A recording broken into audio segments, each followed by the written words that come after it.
Welcome, welcome. We are back for another episode of The Lock-In. I'm joined, as usual, by Simplify Poker's Dara O'Carney. Dara, how's it going with the new site? It's going very well. The uptake has been very good, and the reaction to the courses we put out has been very positive. So, very happy with that. Barry's very excited about this. It's really his big shiny thing now that he's working on all the time. He has no interest in doing books anymore. I'm going to have to try and nail him down at some point. Otherwise, we won't put out another book. But yeah, it's all good. And the reaction's been really positive, which is the most important thing, obviously.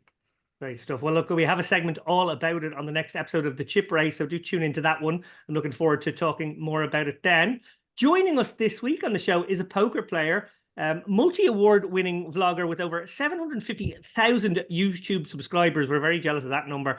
And a WPT ambassadorship, amongst other things. He's currently on a bit of a cash game winning streak. I think he's booked wins in his last 14 or 15 sessions. He is Brad Owen. Brad, welcome to the Lock-In. Thanks for having me. Yeah, poker's been going well, and I'm excited for the next several weeks here of the WPT World Championship. Oh, yeah, it's going to be great stuff. Look, we obviously have quite a bit of WPT news and other stories too to cover, but I want to quickly ask first, actually, about that winning streak of yours. You mentioned on Twitter how this might be a personal record, or maybe it was when you hit 13 or 14. How has your year gone overall, though? The year has been a strange one. It hasn't gone particularly well. I think I was up about $100,000 at the end of May, which was great. But the summer was rough for me. I just decided I was going to fire kind of as much as possible over summer, and played a bunch of 10Ks, played a 25K, some 5Ks, and a 3K, or several 3Ks, and bricked pretty much all the biggest buy-ins. Didn't run particularly deep in any of the live tournaments. I did final table an online bracelet event. I got sixth, and then I got 10th in the 5K online. So, when you're playing these high variance tournaments, it's easy to go on a pretty big downswing, and I pretty much wiped out everything that I'd won up to that point. And then I had two high stakes cash game sessions that didn't go well at the tail end of that. So I think I was stuck 20K in August, or I might have even been stuck 40K. But since then, I'm back to the even mark, which is good. Obviously, it's not exactly where I want to be at this point in the year, but there's still some time left to maybe turn things around. Well, look, I really appreciate the honesty about it. I think a lot of players, sort of fudge their numbers, but you obviously value that sort of transparency, and I think your audience do too. And it's probably a big part of what got you to where you are in the vlogging game as well. Part of that tweet, you were giving out some WPT golden passports to the obviously upcoming Freeroll at the Win. Not wanting to put any undue pressure here, but neither Dara nor I have won a passport yet. And it seems to be the culture online these days that everyone just gives out to the ambassadors if they haven't won one yet. So can you hook us up? I wish that I could. Unfortunately, that's not quite how it works. And I actually asked if I was able to get passports out to friends, and they gave me a hard no. So it's got to be through kind of a WPT sanctioned contest. Well, I just heard that we're friends, so I'll take that as a good booby prize anyway. I'm happy with that. Half joking aside, this is a much hyped event, maybe the most hyped tournament of the year, maybe the most hyped tournament for quite a while, actually. It's sort of taken over social media in the last few months. The Club WPT Gold crowd have added even more prizes in recent weeks. One prize in particular, one very shiny prize, stands out. It catches the eye. Can you tell us about that? Well, let's see. Are we talking about the McLaren? We are. Yeah, so there's a booth that's open at the Win, and my understanding is that if you show up at the booth, the Club WPT Gold booth, between December 8th and 12th, I believe, and they verify that you're a Club WPT Gold member, that you've signed up to the site, that you're eligible to potentially win a 2025 McLaren GTS. So yeah, it's something that's pretty amazing to just throw that into the prize pool. That's already, a $5 million free roll. Actually, that's actually separate from the $5 million free roll. So Oh, wow. Anybody who signed up to Club WPT Gold can actually win that McLaren. Amazing, amazing stuff. Finally, on this WPT free roll, Dara, you and Barry have created a specific tutorial, I know, on how to best approach the tournament strategically. It's available on Simplify Poker, that site we mentioned a little while ago. Why is this a must for any qualifiers?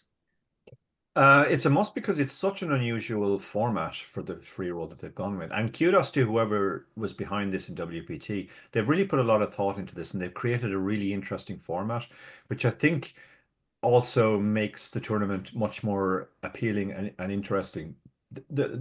Just to run quickly through what the major differences are. First of all, an unusually high proportion of the field is going to be paid. Over a quarter of the field will be paid. And I think that's a really great idea because it means that like over 500 people will leave with a very positive experience of having won money in what is a free roll. And so that's the first thing. Now, from a strategic point of view, that means that at least in the early stages of the tournament, it should probably play more like a satellite than a regular tournament because just getting into the money means a lot, obviously. And it's a nice, decent cash. And I also think because it's a free roll, people will see cashing the tournament as more of a positive than say they had to pay the 2.5 grand themselves to get in, because effectively this is a 2.5K in equity for everybody who's there, and the min cash is not much more than that. So if everybody was paying the 2.5K, people might not be focused on cashing so much. But I think the fact that it's a free roll, they'll think, oh yeah, if I can win 3 or 4 grand for nothing, that's a very good thing. So early stages I think will play more like a satellite. Then once they get into the money at another point, 270, 280, going from memory left, it turns into a mystery bounty. And that's a very nice feature too. It means that people can sort of win prizes as they go. The final table is still a long way off, but if they knock somebody out, they win. Also worth noting that part of the min cash essentially is that one person in every 5 who cashes but doesn't make the final table will win a seat to the 10K free. So that's very nice too. Like 100 people are going to come from that tournament automatically into the 10K. Then the mystery bounty, they've really put a lot of thought into this because the mystery bounties initially are not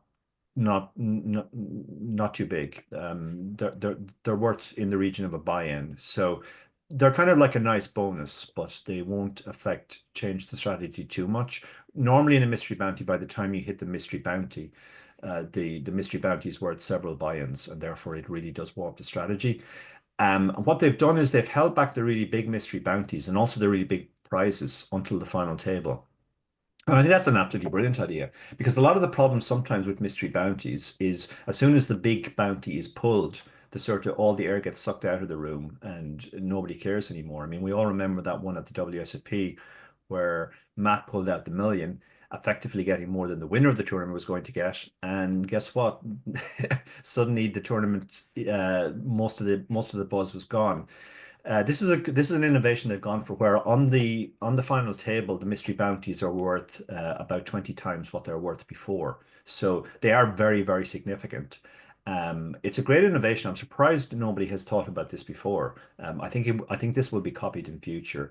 The one person I can give some credit to is on the Irish Poker Tour. What they do is they have 2 big bounties, and they do specifically hold one back for the final table to prevent this sort of buzzkill of the big bounty being pulled early on. But actually making all the bounties on the final table big and significant is actually a very good idea. And then the final table itself is also very top heavy. There's $1 million for first and $250,000 for second. So once they get to the final table, I think if people are playing it correctly, it'll be the most frenetic, frenzied final table we've ever seen, where everybody's going to be chasing bounties because the bounties are going to be significant, and everybody's going to be playing for the win because well over half the remaining prize pool at that stage is going to the winner. So all of these things mean different stages of the tournament will play very differently. You know, the early stages will play very tight, like a satellite. The final table will play almost like a winner takes all tournament. So it should be very interesting. Anybody who is lucky enough to have qualified, definitely check out our video. It is free on the site. We were originally going to charge something for it, but in the end we decided no, we'll just give it away for free. I've written a few pieces on it as well, one for Poker.org, one for Vegas Slots Online, just on the major points. But it is worth preparing specifically for this tournament because of the fact that it has such a unique structure. Yeah, it sure is. Brad, any thoughts to add to that? Obviously, this tournament, almost like in terms of buzz, could eclipse the World Championship, or at least I suppose because it comes sooner, it probably will be the big thing that everyone's talking about in the first week or two. You know, any other thoughts on just the buzz that's been generated by this? I think the big thing about it is just how many people are going to be playing it who have maybe never played, a live hand of poker in a casino before. So Yeah. that's something that I'm really excited about, that I know, there are a handful of professional poker players that have gotten golden passports and ambassadors and people like Ape Styles. And, that's something that we're looking forward to seeing. It can be kind of tough to navigate through all the landmines, but there are so many dynamics to this tournament that make it really interesting and special. So it's something that I'm definitely looking forward to. Oh yeah, you're definitely creating some poker dreams there. I want to come back to the WPT win at the end, but another much hyped event in recent weeks actually took place. It was about 2 weeks ago now, was the WWF, the Women's Winter Festival in the Hippodrome in London. This event was won by Maria Lampropulos, proper boss, who gave a virtuoso performance, especially on the final table, as she beat Unibet Open regular Anrus Callan's heads up. The event was enjoyed by all I know, as was the 50-50 tournament, half male, half female. Dara, we talked quite a bit about this event in the lead up to it. We had Kerry Jane Craigie on the show. It was sort of her baby, if you like. Credit, I know, also for this event goes to Lizzie Wilson, David Curtis, and Willie Elliott over at PokerStars. I'm interested to hear your thoughts there, Brad. Obviously, the idea of a ladies-only festival is, I don't know if it's unique, but it sounds almost unique. I'm not sure I've heard of something like it. And then that concept of having a tournament that was females, and then the other half of the field was female invited males, that people that they wanted to have in the event. This is actually the first time that I've caught wind of this. So, women's only festivals, that's great to provide an environment for women to feel more comfortable and just to be themselves and to play amongst each other and have a good time. I don't have any particularly deep thoughts on that. I think whatever gets women excited about poker is good for the industry in general.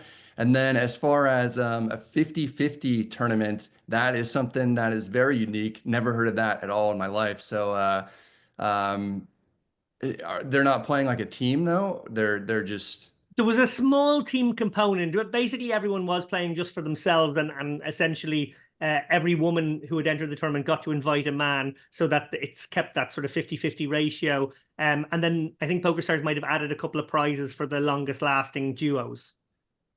Okay, yeah. I mean, I love that. That's a lot of fun as well.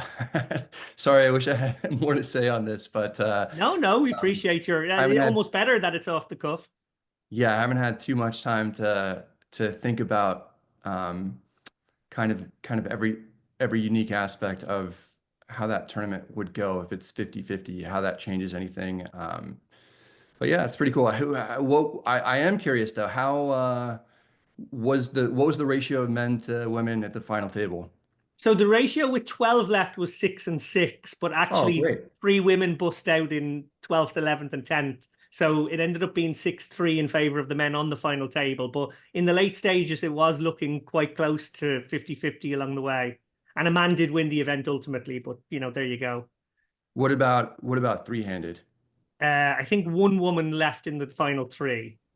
Yeah, that's great. I mean, there are so many really talented women. Obviously, everybody's always hoping that a female will make the main event final table, and I think that we're probably maybe just a few years away from that happening, if not less. Absolutely. Well, look, speaking of great ideas and innovations, or maybe it wasn't actually. Let's talk about how it turned out first. Dara, the Dublin City University decided to invite some pros to their student game last week. On the guest list were former DCU student Fintan Hand, former Irish Open champion Steve O'Dwyer, WPT streamer Tom Murphy, and some guy called Dara O'Carney. There was a nice write-up in Poker News by our old friend Will Shilbier about what they billed as Hunters versus Pros, the event which saw 118 runners and ultimately was won by Steve O'Dwyer.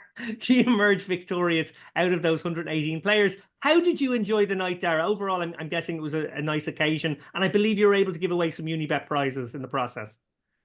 Yeah, it was a great occasion. I didn't really know what to expect, to be honest. I was obviously looking forward to it because the guys put a lot of trouble into organizing it and getting the four of us to agree to go along.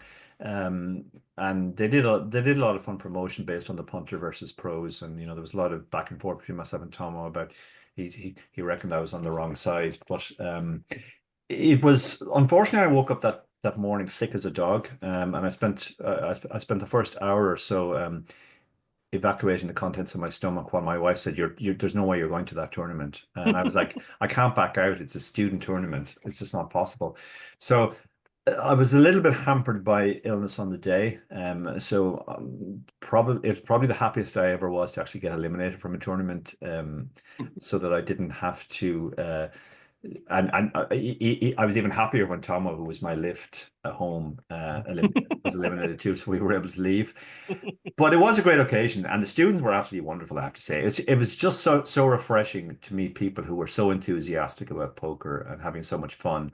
Um, Very pleasantly surprised by how high the standard was too. It was way higher than the general average standard live. Oh, Maybe not wow. too surprising given that they're students, but their big game is a fiver buy-in. So this was yeah, it was at one stage I was at a table where they were, people were obviously having fun, and one guy said to me, "You must despair for the future generation." But I actually thought it was really refreshing just how enthusiastic they were, and also just this was something Tomo commented on afterwards too, just how high the standard is. The average recreational, at least in Ireland, the standards have risen in recent years. And that was refreshing to see. Of course, Steve O'Dwyer, being Steve O'Dwyer, completely locked in on trying to win the tournament, and he had no thoughts about early lifts home or anything like that. I will give a shout out to one of the main organizers and also a student of mine, Jack, who three-handed got in ace queen against Steve's 10-8 suited, and Steve again proved what a luck box he is by winning a pot, which was basically for 70% of the chips. I mean, whoever won that pot was winning the tournament. But credit to Steve, he grounded out, and he added that 100. It probably won't even pop up on the hand mob, I imagine. If it does, it'll yeah. It's a very important early lesson for these guys in their burdening absolutely, poker careers. Steve, like one of the biggest, winningest high rollers are going to show up at your £5 game and take all your money. In fact, actually, before we give Steve too hard a time, he did donate back the winnings, I think, to the society. So fair play on that. Yeah, I think if any of us had won, we were going to donate back the winnings. So it was nice too. Like Unibet were very generous. They gave away tickets to everybody in the audience. In that great Irish late show tradition of everybody gets a free ticket, and bigger tickets to the winners. And at the first three, actually, not Steve O'Dwyer though. He's not getting a free Unibet ticket. And, not going to honor that. Also the guy who knocked me out, who put me out of my misery on the day. And WPT Global also added some stuff, and Finton personally added money to the pool by putting a bounty of 20 quid on me, Steve, and Tomo's heads. Now I don't know what happened to Steve's 20 quid since. I'd say he kept that. I'd say that went in the wallet. It was his petrol money for the night.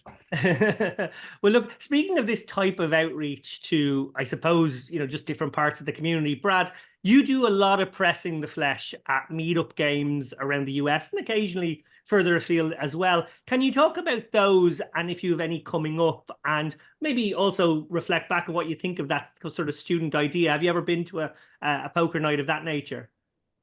No, I don't think that I have been to a poker night of that nature. But yeah, I like to connect with the viewers. I don't even like to use the word fans because it kind of comes from the word fanatic, and I feel like that's almost like degrading. But I do enjoy meeting people face to face, and a lot of times people feel like they already know me, which is cool.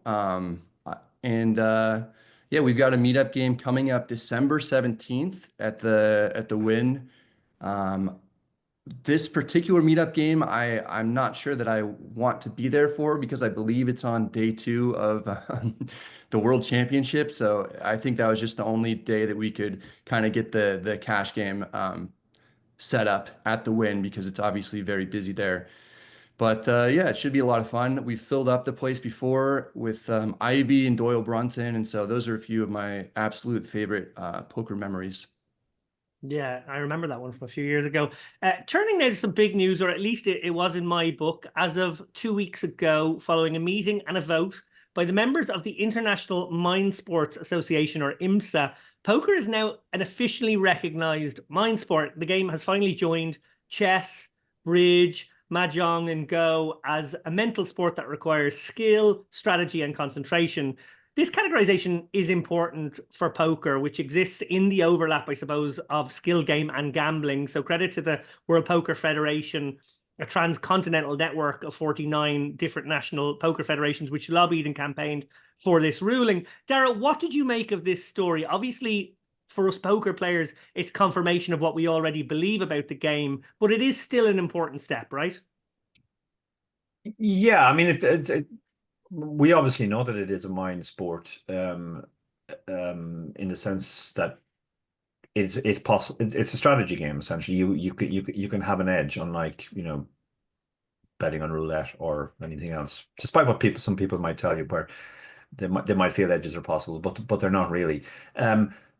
I guess the broader question is just like what sort of impact this has. If it obviously feels good for poker players who want this sort of recognition, but I'm not necessarily convinced that, for example, at the moment, the new gambling regulator in Ireland is going to decide how to treat poker going forward in terms of legality and taxation and all those stuff. I'm not sure how much they're going to be convinced that some organization called IMSA, which they've never heard of, are saying that it's a mind sport. You'd like to think at the very least it can't be a negative, but how much of a positive it is, I think, does remain to be seen. Poker has there have been persistent attempts to sell poker as a mind sport down the years. PokerStars made a major push around 10 years ago, and they were particularly trying to allied with chess. And you see it to this day where, some of the chess streamers are encouraged to come into poker as well to sort of cement that thing. But I've never been convinced that it's really stuck all that much. When you talk to chess people, they definitely look down on us, and they're like, well, no, it's just a gambling game. Like we play a pure game, a pure strategy game, and you guys are just gambling. So, and then I also think that, part of the appeal of poker is undoubtedly the gambling element. In fact, it's central to poker. Like, nobody will play Magnus Carlsen for money in chess because they know Magnus Carlsen is going to win. But people will play against Brad Owen in a Meetup game because they could run well that night and they could go home and tell their friends at the very least that they beat Brad in a pot. Um, so yeah, it's a positive, but I think maybe it's been a little bit overhyped in the poker world. Well, after IMSA's announcement, the WPF president, Igor Trafein, released a statement. He actually said, the World Poker Federation was built on the belief that by joining forces, we can amplify our impact and protect the game we love. We've achieved something today that is both unprecedented and definitive, and our mission now is to build the foundation that every major sport already has: standardized regulations, professional pathways, player protections, and international competitions. Brad, turning to you, this IMSA decision might seem like just a formal rubber stamping for people working on both the live and online products. I think it will provide, though, some potential growth opportunities as the perception of poker is improved. For example, the government on your side of the pond and the regulators, I suppose, on ours have suffocated poker to quite an extent, the poker market over the past decade or so. With this ruling, it certainly seems easier to imagine better cooperation between perhaps governments, operators, national federations, regulatory bodies in different territories all around the globe. Sure, I'm curious to know, what the legal ramifications could be if it is recognized more widely with our government and everything that poker is a skill game. But for now, I don't see this changing a ton, other than I get in a lot of conversations with Uber drivers about poker being more like chess than blackjack, and now I can reference this. Well, my big emphasis with my partner was to explain to her that like I've been saying year after year, I am a sports person, which she was having none of, frankly. Dara, you were an actual sports person, so can you speak to the comparisons between my claim of sportiness and yours? Yeah, well, I've always accepted that we are sports people of a certain type. Like, I mean, we're closer to darts players maybe than the type of sports I did before, which was the pure sport of running. But you know, there are a lot of the same things. How professionally you approach competition, getting in shape, at least mentally for competition, being in good physical shape helps as well. All of these things are important. So it's good at least to have that reaffirmed. I would point out too, before we move on from this, that it's possible there might be some negative effects of this too. Like, for example, you know, here in Ireland, poker is regarded as gambling for taxation purposes and therefore untaxed. So poker players in Ireland pay no tax on winnings because the thinking is, well, if we charge guys who win, then we would have to allow guys who lose to write their losses off, and there's more losing players than there are winning players. So the taxation authorities have always stayed away from this. But if we beat the drum too much about, oh, it's a skill game and we're all winning because of our skill, they might go, okay, well then you're like tradesmen, so we get to tax you. Okay, I've changed my mind. Not a sports person. Clearly, we're just degenerates in our hoodies, in our pants, pressing buttons online. No, we don't want any of that, right, Brad? You're right. I mean, I get taxed either way. So. That's true, actually. Yeah. Just actually, maybe it's sort of uncouth to talk about kind of a tax conversation, but have you ever given thought to changing country or leaving or traveling more to avoid some of it? Like, it is pretty egregious to be taxed 30% or whatever it is on your winnings every year. We've always looked at, you know, the model in Scandinavia, for example, here in Europe, where it's kind of the same as yours, and thought it just makes the game almost unfeasible. Yeah, not everybody knows this about me, but in between professional poker stints, I became a, a certified public accountant, which is, I think, the equivalent of like a chartered accountant in a lot of other countries. Although I know very little about tax, I did have to study it years ago. For me, it's not really a consideration of moving countries. It's just not as easy to do that for Americans, I don't think, as it is to kind of move around Europe and some other countries. And, you know, I have two stepdaughters that are in the school system here, and they have a close relationship with their dad. And so family life is something that's important to me. And tax implications aren't something that, you know, are a big enough deal for me to move out of the country for.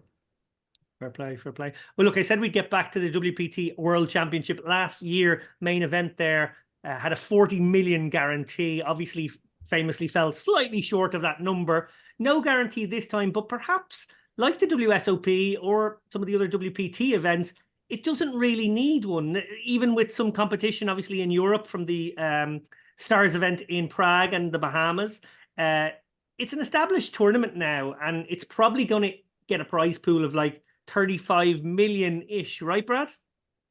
I would love to see it get to 35 million. I do think it deters some people from coming with no $40 million guarantee. But what I am proud of with the WPT is that we've really pushed the envelope with the $15 million guarantee. The first year was the largest ever guarantee in poker history. And then to come back and almost 3x it the next year, even though we did fall short by, I think, 1.8 or 2 million, somewhere in that range. That was just a huge accomplishment to do something in December, to get that many entries and to be at the win, which in my opinion, you know, you just can't beat the win. So I do hope that numbers continue to go up, but there are other tournament stops now that are kind of upping the competition. So a lot of top players are spread out across different tournament stops, which I do think should make this December at the Win maybe the best opportunity to get some big scores that, you know, I personally have ever had. Yeah, no, I think you're right. I think the effect could be that the tournament ends up being the softest version of itself it's ever been. You mentioned the win there, of course. You're absolutely right. Like, I just don't know anywhere else I'd rather play poker, frankly. Dara, we've attended this event the past 2 years. We actually had a Unibet event in the win a few years previously. Your old partner in crime, Andrew Neeme, Brad, he actually won a celebrity sort of sit and go at that festival. That was my first taste of the win, actually, and so happy to always go back to it. Dara, we've said how this is one of our favorite stops, maybe even our favorite these days. We're going there a little longer than other years. I think we're going to be there for maybe 11 days this time. Going to get there just in time to play the Prime, which is great. You've racked up the caches this year. I think you may have tweeted recently you're up to 35, maybe 36 caches total. So seems like 40, nice round number of 40, is within reach. Are you looking forward to your last poker away trip of the year? Very much so. Had a frank discussion with my wife recently about the amount of traveling I've done this year. Because every year I start by telling her, "Oh, I'll travel less this year," and unless there's a pandemic, that's always been a lie. I was actually supposed to go to the Women's Festival to play that 50-50 event we talked about, and yeah, Me too. just the idea of telling my wife, "Oh, by the way, I'm going to London to a women's festival," that a particularly difficult sell. So, but yeah, the win is unmissable for me. I do tell people it's my favorite stop outside of Ireland every year since I've gone over there. Prefer it infinitely to the WSOP, I have to say. WSOP is a sort of a must attend for other reasons, but it always feels like a bit of an unpleasant grind. Whereas this is yeah, just very, very different atmosphere around the WPT. Every Irish person I know who's gone to it says similar things. Nobody has had a negative experience or anything bad to say about it. The organization is amazing. The team of Matt Savages who run around the place, popping up everywhere we go, keeps the whole thing flowing very nicely. And we get to see a lot of people as well that we interact with during the year but don't see in person because of where we live. And yeah, I mean, I'm really looking forward to it. It won't even be my last stop, because shortly after I get home, I'm playing the final Irish Poker Tour stop of the year in Green Isle, and then straight from that almost into the first stop of the year over in Galway, which is always one of my favorite stops of the year as well. But yeah, the WPT is a definite highlight every year. Yeah, and worth noting as well, obviously we've been there since the first year of this one, and always give it glowing reviews because it deserves them. And it's fair to say a lot of Irish making the journey now this year. We've a good pal, Turlock, former guest on this show, who has gone as far as to say, if I could only do World Series or WPT, it wouldn't even be close. And in fact, I think he was a man of his word, didn't do World Series this year, but is going to the WPT. Our really good friend Annette O'Carroll, famous for maybe our best ever interview all the way back in the 100th show. She's attending this year as well, and I know lots and lots of Irish have qualified, so there's a real buzz around this one. I do have one more question for Brad, but before I ask him, I have to keep the lights on. I want to tell people about the Unibet Deep Stack Open satellites that have moved to Sunday nights, where there's a 250 buy-in to the €1,500 packages. We're guaranteeing 2. They're usually getting 3. I think before long they'll get more than that. And there's also a separate €50 seat qualifier to a 550 seat about an hour later. I spoke with Alex Henry, head honcho of the Unibet DSO, who told me that he's working on a couple more stops outside of France for next year. So keep an eye on that one. He told me I couldn't confirm any of them yet, so fair play. That'll be at a future date. What I can say, though, is there's an event in Barcelona, Dara, a favourite spot of yours and mine, a spring stop in Malta, and that Marrakesh and San Remo are both back on the schedule in roughly their same slots again. I think he's working on a Portugal stop too, but now I've probably already said too much, so I'll say no more. Watch that space for more details. And remember, you can win those packages right away now, because they're winner's choice and you can just hold them and then, use them when a stop comes up that you like the look of, any destination you want. Brad, finally, I noticed another tweet of yours this past week. You actually alluded to it sort of there a few moments ago. It was a memory of a cash game you played with Doyle, Phil Hellmuth and Phil Ivey. You said how it was the kind of dream lineup you never could have imagined you'd be in when you first started playing poker. Doyle obviously passed away about 18 months ago, but his legend very, very much lives on. He was, of course, a WPT ambassador too, right at the end. Can you speak to what it meant to get to know him a little bit and what you feel like his legacy will be? Sure. I wish I got to know him more, to be honest. I did play 2 televised cash game sessions with him. One was my first ever televised cash game session. That was maybe May of 2022, shortly after I had signed with WPT. And to just be on the same team as Doyle, Brunson, and Phil Ivey, as somebody who I made a name for myself playing 2-5 and filming it and making stupid jokes and putting it on YouTube. And making legendary music videos too. Don't forget that. Correct. Yes. With cat raps. Yes. Um, but to be able to compete with people that I've looked up to, I mean, it really was a dream come true to play with Ivy, Helmuth, and Doyle in a 6-handed lineup with 3 of the greatest poker players of all time, like certainly on the Mount Rushmore, and you could maybe throw Negreanu in there as well. I think yeah, close to 40 bracelets basically at that table. And his legacy is just such a massive pioneer of the sport, I guess I will call it, or of the game. Just The Godfather of Poker is one of my absolute favorite books. Just reading about his life, and there's almost no poker strategy in there, as I recall, but just that gambling life and really kind of transitioning it from this like old Western type feel where everything's kind of shady and people are kind of hustling and cheating each other, to help bringing it into this more mainstream ESPN major network television game that we all love and enjoy, and being, having a stand-up reputation, being a stellar player, and being willing to share his biggest secrets of the game, obviously with Super System, despite having like a massive edge over everybody else at that time, and being willing to give that up to grow the game essentially.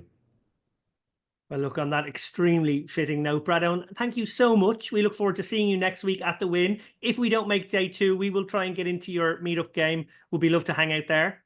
All right. Thank you very much for having me. You guys are so much fun to talk to, and I love doing this podcast. So thanks a lot. Oh, no, we appreciate you stopping by. And Dara, thank you as usual. Thank you, David. And we don't do this often enough, but anybody who's watching us maybe for the first time, don't forget to click like and subscribe. And I will also note, Justin, with my completely OCD brain, all 3 of us have something in our background in common. See if you can guess what it is, David. Is it the competition for our viewers, or am I supposed Maybe we'll make it a competition for the viewers. Yeah. We'll announce the I see what competition. it is. I think Brad has spotted it. Is this to do with GPI awards? Yeah, we all have a GPI award in the background. Do we all have one? Looks like it's all from the same year as well. It's from the same year too, I believe. We're shameless. Yeah. On that note, well, look, how many have you, Brad? I have 2. We have 2 as well. So look, to one of us getting to 3 next year. Thanks a million, guys. Take care. Thank you.